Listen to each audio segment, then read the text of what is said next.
Yo, what is up YouTube? We are back with another video. This time we are doing a new series here on the channel. We have top 10 tier lists for the new set Lost Origin. I think I'm going to do one of these videos every time a new set does come out, as I find these very enjoyable, as well as finding other people's versions of this list very enjoyable to see where everybody places the cards.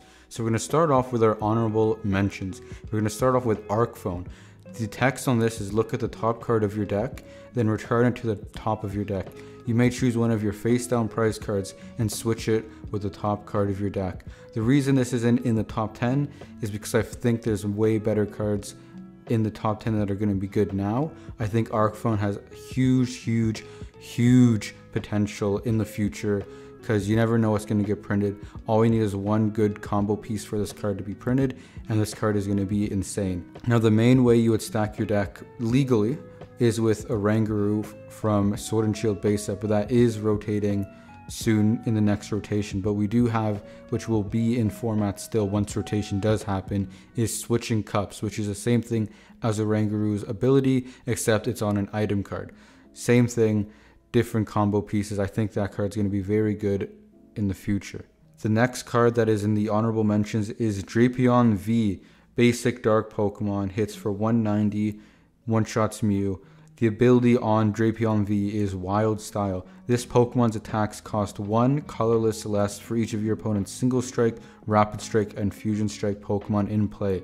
I feel like this card was printed specifically just to one-shot Mew, and as you've seen in the past, one-shotting Mew with just one attacker really doesn't win you the game a whole lot of the time. Considering some of the other cards on this list, I think counter this counter, so Mew is just very happy with that. Next up, we have Fantina, supporter card. The text on this card reads, you can only play this card if you have 10 or more cards in the Lost Zone. During your opponent's next turn, your Pokemon take 20 less damage from your attacks of your opponent's Pokemon V. That includes VMAX, Vstar, V-Union, the whole shebang. Now, why this isn't in the top 10 is because Fantina is only going to be as good as Goodra, and I don't think Goodra is top 10 worthy from Lost Origin. I think it's a good card. It's going to be a fun deck, fun archetype. I'm definitely going to do a deck profile on it in the future. I just don't think it's top 10 worthy, considering some of the other cards in the set are really good. And as well as it only prevents the attacks of Pokemon V. With this the whole Lost Zone engine, I think there's going to be a lot more one prize attackers that can hit really hard, which kind of goes through the whole doing 120 less. So that's why it's down in the honorable mentions list. So the last card we have in the honorable mentions list is Hisuian Goodra Vstar. Very fun card, fun archetype. I think it's going to be very good. I just think there's some better cards in Lost Origin that deserve to be in the top 10. The attack on Hisuian Goodra is Iron Rollout. Does 200 damage for 1 water, 1 metal, 1 colorless. During your opponent's next turn, this Pokemon takes 80 less damage from attacks. Paired with Fantina, that is negative 200 damage from your opponent's Pokemon Vs. Very good in theory, but again, your opponent just needs to get rid of this out of the active and then boss it up. They can do that with Cross Switcher, they can do that with Escape Rope, they can do Escape Rope, Boss's Orders, and then hit into it, effectively negating the negative 80 damage effect. The V-Star attack, though, is pretty good. You may use this ability during your turn, heal all damage from this Pokemon, so they hit into you for not enough, you heal, and then do the Fantina Iron Rollout combo all over again. Pretty good in my opinion, but not top 10 worthy. But before we get into the top 10 list, I would like to let you guys know about Deckout Gaming. DeckoutGaming.ca is where I get a majority of my singles, as well as a few sealed products here and there. You can use my promo code YBMCards for 5% off at checkout. That saves you 5% off the whole store. Singles, sealed, live breaks, codes, and accessories like sleeves and playmats. They're also going to have lots of Lost Origin sealed as well as singles. Lots of playable ultra rares, hollows, non-hollows, commons, as well as tons of reverses in case you want to fill out your master sets. Now let's get on to the top 10 tier list. So starting off our list at number 10, we have Hisuian Zoroark Vstar. It is a V-Star colorless Pokemon with 270 HP. 10 HP lower than a majority of the most relevant V-Star Pokemon. It has fighting weakness, which is relevant because we can play Dunsparce to negate that. It has no resistance, as well as it has 2 retreat cost. It has the attack for 2 colorless energy, Baleful Curse. This attack does 50 damage for each of your Pokemon that has any damage counters on it. So if all your Pokemon have damage counters on them, that does 300 damage. Now we will be using double turbo energy ideally to power up this attack, so we will be doing 20 less, so that is 280, still relevant numbers to hit other Hisuian Zoroark V-Stars as well as other relevant V-Stars for a one-shot like Arceus V-Star, Palkia V-Star, and Giratina Vstar. But if we attach a choice belt to it, we will be doing 310 damage, which is exactly enough to knock out Mew VMAX, which is another relevant attacker in the format. The V-Star power on this Pokemon is an ability, and that ability is Phantom Star. You may use this ability once during your turn, discard your hand and draw 7 cards. So it is basically Professor's Research as an ability, so you can basically draw cards and then use a card like Boss's Orders in the same turn. Now you can only use 1 V-Star power per game, so you kind of gotta pick and choose which one you want to use, but this will most likely be the only V-Star we play in the list, so you don't really got to choose that much. Coming in at number 9, we have our first trainer card, and that will be Lost Vacuum. The effect on this card is put a card from your hand into the Lost Zone in order to use this card. Choose either a Pokemon tool or a Stadium card in play, both yours and your opponent's, and put that card in the Lost Zone. Once Tool Scrapper rotates, this will be the only way to get rid of Pokemon tools in play. This also gets rid of stadiums, so if you don't want to play a stadium but you want to have a way to bump other stadiums, then you can just play this, as well as it works well with the Lost Zone engine. Coming in at number 8 might be a surprising pick, but I have Giratina Vstar as number 8. It is a V-Star Pokemon with 280 HP. It is a Dragon type. It has no weakness, no resistance, as well as a 2 retreat cost. Now the attack for 1 grass, 1 psychic, 1 colorless, Lost Impact does 280 damage. That is a magic number to hit on most of these V-Stars, as that will one-shot them. The text on the first attack says put 2 energy cards attached to your Pokemon into the Lost Zone. Now one thing to keep in mind is that doesn't have to be the energy attached to the Giratina V-Star attacking. Let's say you have a Giratina V-Star on the bench with 2 energy cards on it. You can discard those 2 energy cards with Lost Impact and still keep the energy on your active Giratina Vstar. Giratina Vstar also has the V-Star power Star Requiem. For 1 grass, 1 psychic energy, you may only use this attack if you have 10 or more cards in the Lost Zone. Your opponent's active Pokemon is now knocked out. So we can't really do one-shots on VMAX or V-Unions, but with this V-Star power, it doesn't matter how much HP our opponent has, we can just one-shot them regardless. Now the reason I do have this so low on the list is I don't think it's better than the Lost Engine, because the Lost Engine makes Giratina Vstar good. Giratina Vstar doesn't make the Lost Engine good. As well as I think it's a bit overhyped, it's a bit clunky in the beginning stages of the game, and I think some of the other attackers that the Lost Engine can power up will be way more viable and consistent than Giratina Vstar. So coming in at number 7, we have Sableye. Now when you first see this, you think, how is this better than Giratina Vstar? I think personally that this is more of a threat in today's meta than Giratina Vstar will probably ever be. The first attack for 1 colorless, Scratch, does 20 damage. That's not too good, but we're here for the second attack. For 1 psychic energy, it has the attack Lost Mine. You may only use this attack if you have 10 or more cards in the Lost Zone. Put 12 damage counters on your opponent's Pokemon in play in any way you like. Now why is this very good? This reminds me of the Blacephalon from Cosmic Eclipse, which could do the same thing for 1 colorless, 1 psychic energy if your opponent had 3 prize cards remaining, exactly 3. Why I think this is very good is because this is going to be played with the cremerant that is going to be later on in this list. Cremerant is very good. You'll see why it's good later on in the list, but why I think this is good is because you're going to be doing some damage with cremerant. You're going to want to spread that, so boss up some other attackers, hit into it, and then as soon as you have 10 cards in the Lost Zone, which you should achieve during maybe turn 3, because you're going to be an all single prize deck, you can just use Lost Mine for the last 3 turns, and you're putting 120 damage each time, specifically on each Pokemon.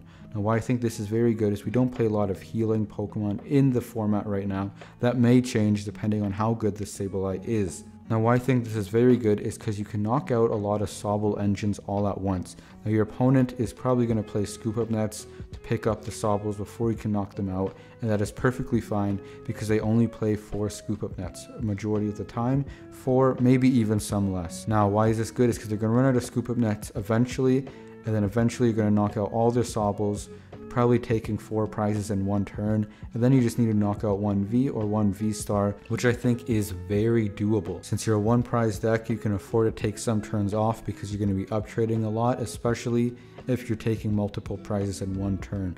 I just think if you knock out 2 of your opponent's Vstars, let's say Palkia Vstar for example, they really can't do anything else to you because they'll only have Sobbles and a Radiant Greninja in play.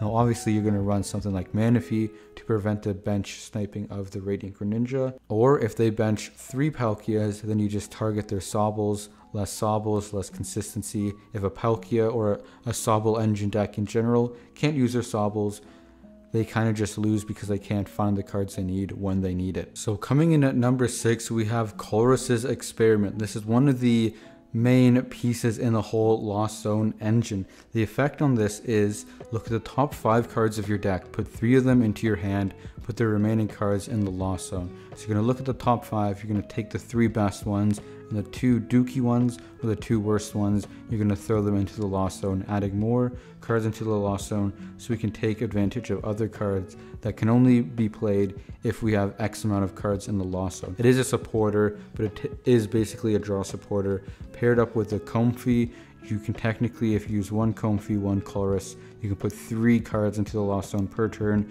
Since you are a single prize deck mainly, if you're only attacking with single prize Pokemon, this isn't that bad because you can afford 1 or 2 Pokemon to get knocked out before you start doing damage on your opponent's side of the field, because you're going to be up trading a majority of the time. This is only at number 6, as I do think the other parts of the Lost Zone engine are a bit better, and I do think there are a lot better cards. So coming in at number 5, we have a new stadium, Lost City. This is a stadium card. I am very happy about this because I do think it is a very good inclusion into the Mew VMAX archetype. The effect on this card is, when a Pokemon is knocked out, put it into the Lost Zone instead of discarding it.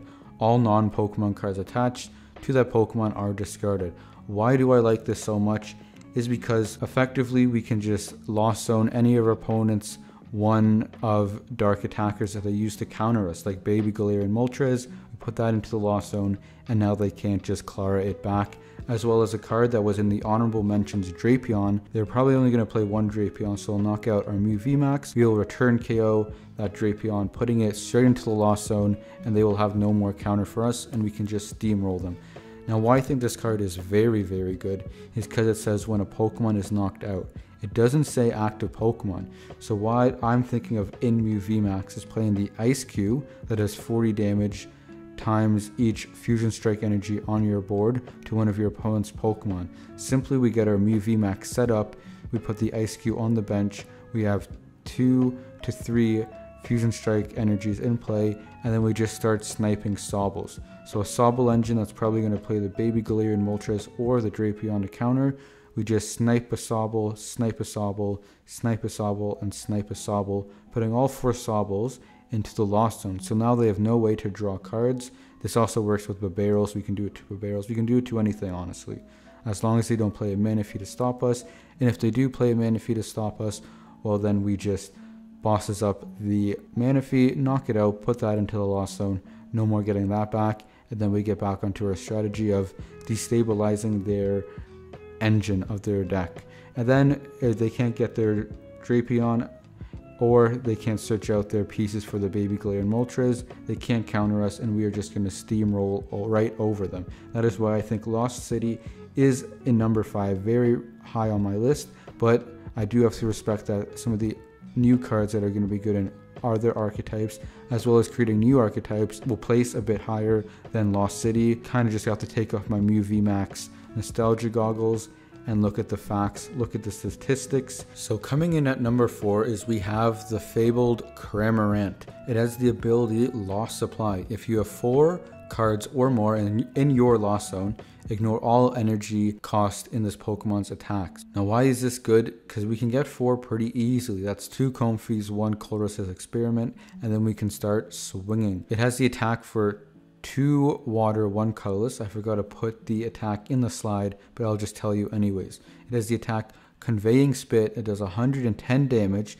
This attack's damage isn't affected by weakness, so it's just going to do a clean 110 for no energy on a 1 prize Pokemon. Is very, very solid because we can attach a choice belt and bump that up to 140 damage. 140 damage, that is 2-shotting a majority of the Pokemon V-Stars with no HP buff. So starting off our number 3, we have the item card Mirage Gate. Very, very good card. The effect on this card is you may play this card only if you have 7 cards or more in your lost zone. That is quite a few cards, but since we can attack with Cremerant for free during the early stages of the game, that isn't that rough. You may search your deck for up to 2 basic energy cards of different types and attach them to your Pokemon in any way you like. So if you notice, Giratina Vstar has 2 different types of energy, same with Hisui and Gudra, as well as this allows us to power up some cards that were released early on in the Sword and Shield era but saw no play because of the awkward energy attack costs,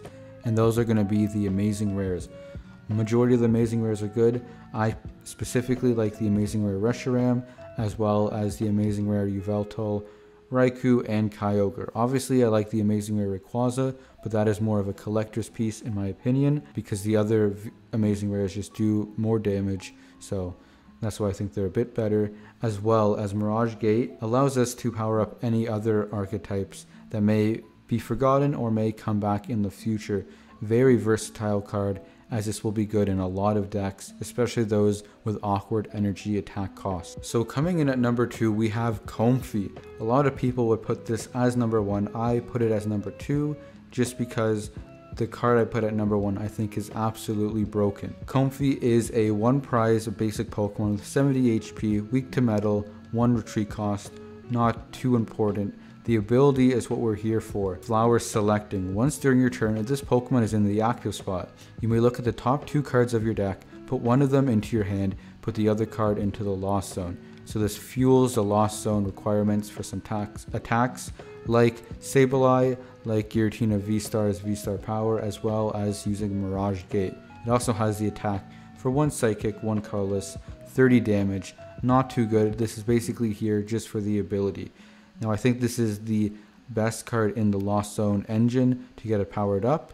Then I'd put Mirage Gate, Colress, and then the attackers. I am a huge fan of Comfey. I am very cautious because there are cards out there that can turn off Comfey, like Empoleon V from Battle Styles. That is going to be a water counter to counter Comfey, which I think is going to be very good. But besides that, there's not really too many ways to counter the Comfey engine. Coming in at number 1 is Thorton. It is a supporter card, has nothing to do with the whole Lost Zone mechanic at all, and that is why I think it deserves to be number 1. I think the Lost Zone mechanic is amazing, but I think this card is just universally good. The effect on this card is choose a basic Pokemon in your discard pile, switch it with one of your basic Pokemon in play. Any attached cards, damage counters, special conditions, and most importantly, turns into play, and any other effects remain on the new Pokemon. Now it doesn't say basic V or non-basic V, so you can switch out, let's say, a Comfey for a Giratina Vstar. I don't see why you would ever want to do that, but that is just the example. Now why I think this is very good is there's so many combos you can pull off with this card, as well as eventually this whole Lost Zone mechanic is going to become overpowered, and Pokemon is just going to print a card that basically negates the whole Lost Zone engine. They could reprint something like Lost World from back in the Heart Gold Soul Silver era, which basically was a stadium card, a stadium card that said if your opponent has X amount of cards in the Lost Zone, you win the game. There's nothing stopping them from printing that card again, or a card similar like that. I think the Unknown from Silver Tempest might have an ability such like that. I think that's the perfect Pokemon to put it on, or some way to counter the whole Lost Zone engine is an Unknown card. I just think that fits the bill perfectly, and if the Lost Zone engine does get countered, Thorton is going to be unaffected because Thorton is a universally good card. Now, some crazy combos I think you can pull off with Thorton is something like Zacian V. You can use Zacian V's ability, Intrepid Sword, get a few metal energy onto Zacian V, and then you can Thorton it for a Dialga V, evolve, attach, do some Metal Saucer shenanigans, and then you basically sped up the process of getting 5 metal energy on your Dialga Vstar.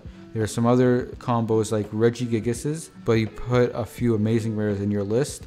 You use Regigigas' ability to attach energy to one of your Regis, and then you use Thorton to switch it out with an amazing rare to do a bunch of damage. And those are the only few combos I can think of off the top of my head. There's probably many more big brain players other than me can come up with as well, as there's going to be so many experimental combos in the future with future printing cards from Silver Tempest, as well as we're going to get into the EX era back with Scarlet and Violet. So that is why I put Thorton as number 1, because I just think it's such a good card. So much experimentation can be played with this card, and the combos are almost limitless with this card. But that is going to do it for the top 10 Lost Origin tier list, in my opinion. What do you think of this tier list? Do you think it was good? Do you think I should have switched some cards with some other cards in the placement in the tier list? Should I have cut some cards entirely? Let me know in the comment section below. Don't forget to like, comment, subscribe, and I will see you in the next YouTube video.